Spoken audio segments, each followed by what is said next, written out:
The Urbana City Council could reaffirm the city's status as a sanctuary city tonight. What I want us to do is state in ordinance our policy and to state why. The resolution is on tonight's council agenda, and as our Luke Ray explains, Urbana's council is trying to decide what the term means for them. Can you imagine not living in America? I don't want to imagine that. But the thought has crossed his mind. This 55-year-old undocumented immigrant from Scotland is pursuing his dream as a chef. He came to Urbana for a different reason. To be with somebody special. He says seeing the woman that became his wife outweighed proper procedure. As he pursues legal status, they choose not to be identified. But if Urbana identifies itself as a sanctuary city, he says undocumented people would feel safer. If they are going to get documented or try and get green cards like I'm trying, then it would give them the break in the process to try and get it, so they're not always looking over their shoulder to see if somebody's watching. The man says it would buy him time, but worries having that label might do the same for federal agents. Even though they know it's a sanctuary city, well, that's where they know everybody is. It saves them a lot of time hunting for people. They're all in the one place.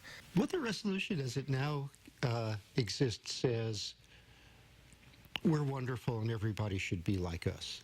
That's part of why Alderman Eric Jacobson says he won't support this resolution.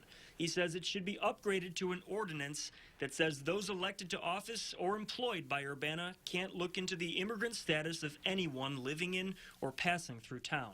Unless that would involve disobeying a warrant or a court order.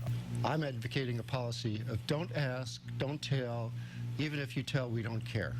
The man says he's not overly worried about deportation, but what many perceive as the next president's immigrant plan does concern him.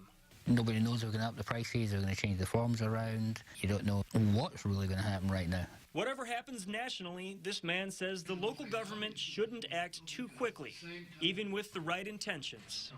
Urbana Council needs to think very carefully about what they want to make this resolution about. If the resolution passes, it would be sent to Governor Rauner and President-elect Trump. But Alderman Eric Jacobson says the city should hold off on this and draft an ordinance that better explains their position. Digging deeper now into this issue this morning, the city has publicly supported immigrants for decades. In 1975, they passed the Urbana Human Rights Ordinance that was meant to end unlawful discrimination in things like housing and employment. In 1986, the city passed another resolution mainly to support and protect South American refugees in town.